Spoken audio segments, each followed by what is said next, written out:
Curious, what do you do when the economy feels like it's working against you? When no matter how hard you work, prices keep rising, opportunities feel like they're scarce, or financial security seems like it's further and further out of reach. If you ever felt like the system was rigged and like you're doing everything right, but still struggling to just get ahead, this episode's for you. Because here's the truth: tough economies don't just create struggle, they also create opportunity. And if you know where to look and how to move, you can take advantage of it.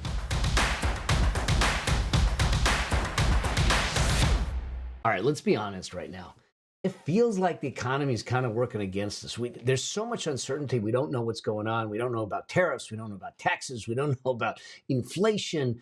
Things are costing, prices are skyrocketing, wages aren't keeping up. And it feels like no matter how hard you work, no matter how much you do, you just can't seem to get ahead. So if that's how you feel, you're not crazy. You're just paying attention. All right.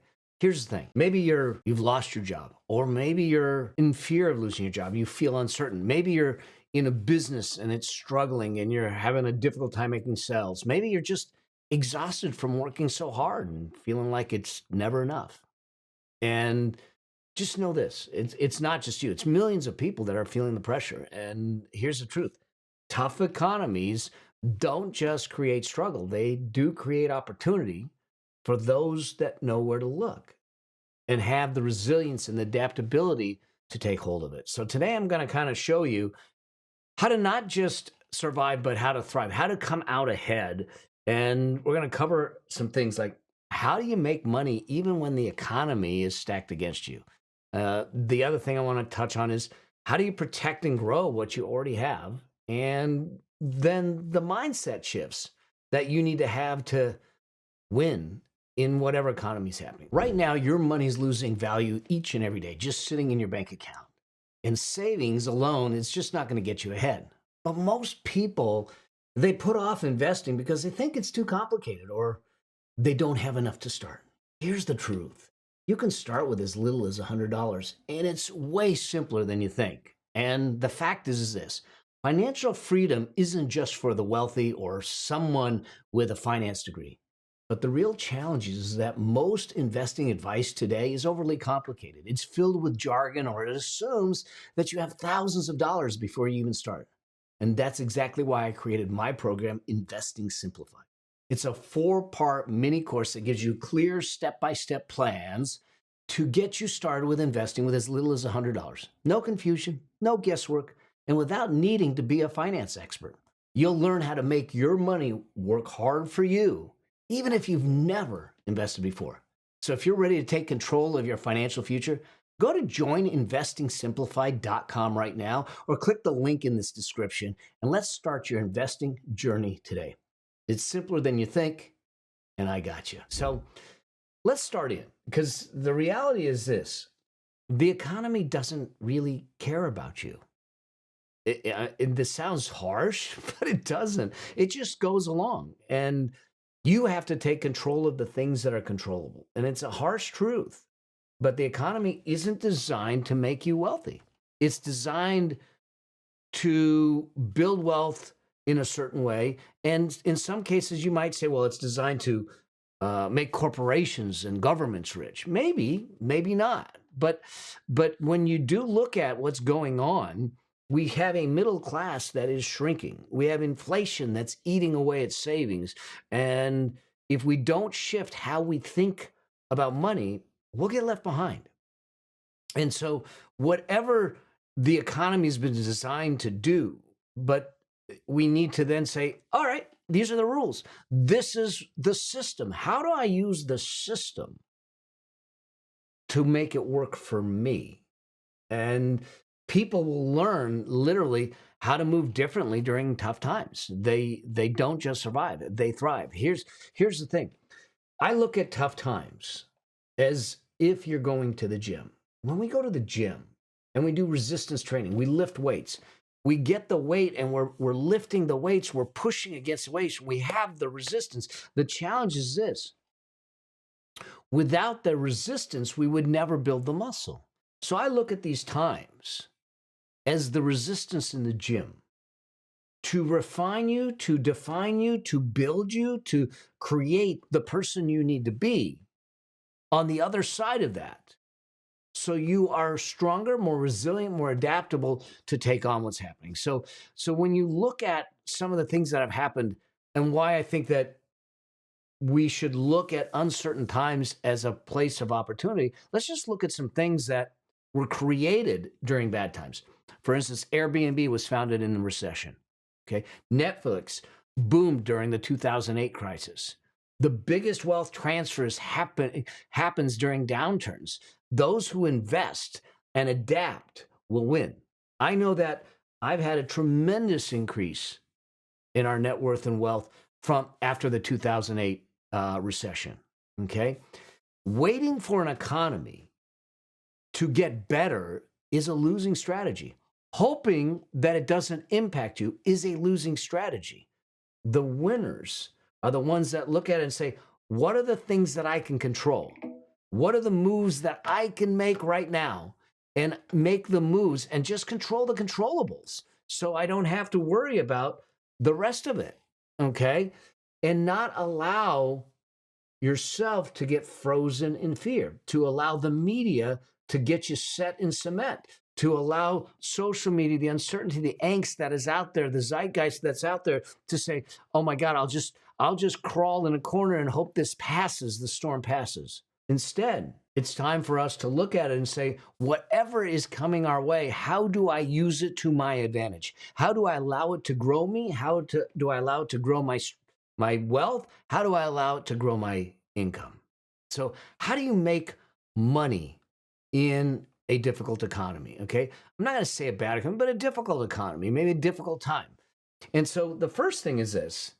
I'm going to tell you, as hard as this could be, is that if you're in a career, I want you to start to shift your mindset from a job mindset to an ownership mindset.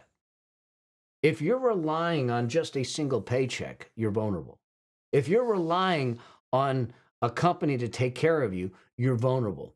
And I know that some people think that entrepreneurship is risky, but if you really understand entrepreneurs, they do everything they can to strategically mitigate the risks. There are some that are adrenaline junkies, adrenaline junkies, but most are not. They're strategic thinkers. Now, when I say job mindset from an ownership to an ownership mindset, I'm not meaning that necessarily you're only going to start a business. But ownership means that I'm going to own every aspect of my life. I'm going to take responsibility for it. I'm going to own my circumstances. I'm going to own my future. I'm going to own my ability to earn. I'm going to own my skills. Ownership's a big word. And when you start thinking like an owner, not just an employee, things will shift. Now, you might look at it and use that to start asking yourself, can I start to make money by creating a side hustle, a freelancing, doing some consulting or outside work so I've got additional income streams? Because I believe that multiple income streams is no longer a luxury, but rather a requirement for you to excel and to build wealth and to have the diversification of income streams as well as the diversification of assets to sustain you no matter what kind of market is in place. But it's also a place for you to own your career path. It's also a place for you to look at it and say, can I create more value for the company I work for so I become invaluable for them? So if there is downsizing, outsizing, or anything like that, or layoffs, I hopefully don't participate in them, because the more value you bring, the higher they can pay you, but also the more valuable you are. And so this is a time for you to really start to own that piece of it. Okay. The second thing to look at is, can you look for recession-proof problems and solve them? Money follows value. And I've kind of talked about this already, but I think that this is the thing that people don't get. Money doesn't follow time. We've gotten into a habit of how much, what's your hourly rate, or what's your pay per hour? And so we've commoditized our compensation by virtue of putting it into a time equation. But that's really not how the economy works. The money follows the value. The value is the solution and the problem you solve. And there are recession-proof problems that when you are in that aisle to solve them, that you'll come out on the other side of it. Where does the money flow during tough times? Ask yourself that. Helping people save money, financial coaching, tax strategies, budgeting, those kinds of things can help. Helping businesses increase revenues, cutting costs. So consulting, marketing, automation, the things that will optimize their cash flows can help. Do you have skills in that? Do you have talents in that? Do you have strengths in that? Whether you're owning it in a job or you're owning it as a side hustle or owning it as a business, providing essential or affordable alternatives. Listen, when things are tough, people aren't buying new cars. They're repairing old ones. They're not necessarily buying new homes in a high interest environment. They're repairing the current one. So maybe you have essentials or affordable alternatives like repair services, resale, budget-friendly products, those kinds of things. Maybe it's simply that you're going to help people escape their current angst through content creation, digital products, online courses, things like that. If you watch my episode on the 12 incomes, the 12 different incomes that I generate right now, you'll see that some of my income is literally generated by me creating content through the idea of ads and branding and that kind of thing. Could you do something like that? See, 2008, let's just go back to 2008. Many businesses came in there and started to help people cut costs. So you had coupon blogs, you had budgeting apps, all those things. They all just exploded during that time. So we got to think about this and ask ourselves, are there some recession-proof solutions, recession-proof problems that I can solve and create some income streams around it? Because they will thrive during recessions, but they will also thrive beyond the recessions. Okay. The other thing to think about is this: build an online income stream. Why? Why do I keep focusing on online income streams? Because for me, it is one of the highest margin businesses out there. Now, it is much more than just, hey, hang a website and they'll come running and swipe the credit cards. That's not the way it works. It takes effort. It takes marketing. It takes work. But online income streams are high margin businesses. So you don't need to generate as much in revenue to put more in your pocket. The other thing is to look at it from the perspective of people during recessions. People will start to go to online to try and skill up, to find other skills, to find other ways to make money and do the things they want to do. And if you are there to provide that, you start to give them the opportunity and the avenue to make it happen in their own life. You become part of their solution during the difficult times. So when you look at making money online, whether it's a digital product, it could be ebooks, it could be templates, it could be online courses, it could be spreadsheets, it could be tools. Maybe you do freelancing. If you're a writer, a graphic designer, a virtual assistant, you get a chance to do freelancing and you put yourself out there and you'll get these freelance gigs. Maybe you do coaching, tutoring, consulting. People pay for your guidance, your assistance. Or maybe you believe in certain products that you use and you decide to create an affiliate type of online thing where you're reviewing products and reviewing, whether it's beauty products, whether it's healthcare products, whether it's technology, and you get paid an affiliate commission for that. There's so many ways that don't take a tremendous amount of effort. There's still effort involved. Don't let me kid you. Okay. But the fact is that you have the opportunity to build a high margin business with low upfront costs if you do it right. The fourth thing is this: to leverage your skills and the assets you already have. Okay. You have a skill set. If we're going to develop these online courses, don't maybe make a complete 180-degree turn. Just take 1 degree off of where you're at. You don't need to reinvent yourself completely. You just need to use what you already know in a new way. If you're an English teacher, maybe you get a chance to tutor kids where English is the second language and do it online in groups. If you're a fitness instructor or a dietitian or a nutritionist, maybe you create meal plans. If you're someone that coaches in whether it's sports or something else, maybe you create something that are skill development based. This is a time for you to audit your skills, to ask yourself, what do I know? And one of the key ways to do this is look at what people ask for your help with. You know, people will call me and ask for help on their finances, on their cash flow, and their business, and their building wealth. They see it as a strength. I see it as a strength for sure. Okay, or I wouldn't have written the book and the work that I do. But what do the people around you see as a strength in you? And what is that skill? And how do you refine that skill and put it out there? How do you package it in a way that people will pay for it? During COVID, teachers, they moved online. Corporate workers were doing consulting remotely. Mechanics started mobile repair services. Our groomers for our dogs went mobile. What can you do? And then the question is that once you do that, what are you doing with the money? Because you will have the earnings. What we're talking about is the earnings machine, the one pillar in the money machine. But there's a second pillar, which is the grow machine, which is the money machine. Now, when we're taking the money, and you know, people will say, well, it's not how much you make that matters, it's how much you keep. It's not. It's not even how much you keep. It's how much of your money you get to work for you that's going to determine your financial freedom. And so the key is this: you're going to do the earnings, you're going to build the earnings. Now you have cash flow coming in. How much of it are you keeping and now getting it to work for you?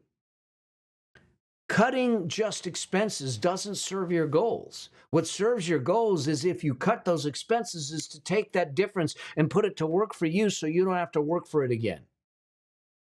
You don't need to live broke to make it happen, but you do need to stop spending on things that don't move you forward. So let's get some tough decisions to look at it and say, here's the money I have coming in. Here's the money I have going out. Let me remove the stuff that I don't need to go out and keep that and put it to work for me. That might be cutting subscriptions. That might be stopping things you don't use. If you're not going to the gym, maybe putting it on pause. That might be going to your internet provider, your insurance, your rent, and trying to negotiate it. It might be looking at it and saying, maybe I don't need to make the big purchase. Maybe there's a different way. Maybe instead of a new car, I get a used car. Maybe I look at discount stores. Using tactical moves to cut the expenses and then use that to build your future is important. Because the decisions we make with our money today should be in service of the future we want tomorrow. The money situation you have today is a result of the choices you made yesterday and the day before. The money situation you have tomorrow will be based upon the decisions you make today. So we need to be very diligent and disciplined in it. And I'm not saying deprivation's the path. I am saying discipline is. Okay? And now, once you're doing this, let's use that, and let's also start to build liquidity. So this next piece would be to get yourself recession ready. If there's a difficult economy, those that have cash, liquidity, money in a high yield savings account will be okay. Not only will they be okay, they'll be in position to take advantage of the opportunities and the decreased values that are out in the marketplace, whether it's stocks, whether it's real estate, and other opportunities. If you don't have an emergency fund, if you don't have a peace of mind fund, as I talk about it in my book, Building Your Money Machine, this is the time. We don't need the emergency fund, and we don't start building it when we need it. We need to build it before we need it and hope that we never use it. So this is the time to build that emergency fund, and know that I've said it over and over again. I don't think 3 to 6 months is enough. I think 9 to 18 is what you're really looking at. So over time, I want you to follow the Wealth Priority Ladder, chapter 12 of my book, that walks you through it. How do you allocate, and what do you do with each dollar as it comes in? It's your recipe. It's your job description. Keep it liquid, keep it safe, keep it insured. Okay? And then the other piece of this one is going to be investing wisely. This is the time to actually make wise investments. Building a diversified portfolio that will take off when the market turns around, when the economy turns around, is a path to accelerated wealth and accelerated freedom. The rich will get richer during recessions because they buy things that are cheap. They buy assets when they're cheap. Listen, if the stock market drops 20%, if the stock market drops 30%, and you've got good companies in there that you know are not going to zero, okay? They're on sale. Why are we not taking it? When Nordstrom is having a sale, are you running inside the store or are you running out? I know what we do, okay? So tactically, this is about staying in the investment game. Always be buying. Dollar cost average in. But make sure that you've got a properly allocated portfolio, properly diversified portfolio, properly allocated portfolio. You can look for undervalued assets. You can take advantage of those things. There might be real estate deals that you can take over. But in order to do that, you need liquidity.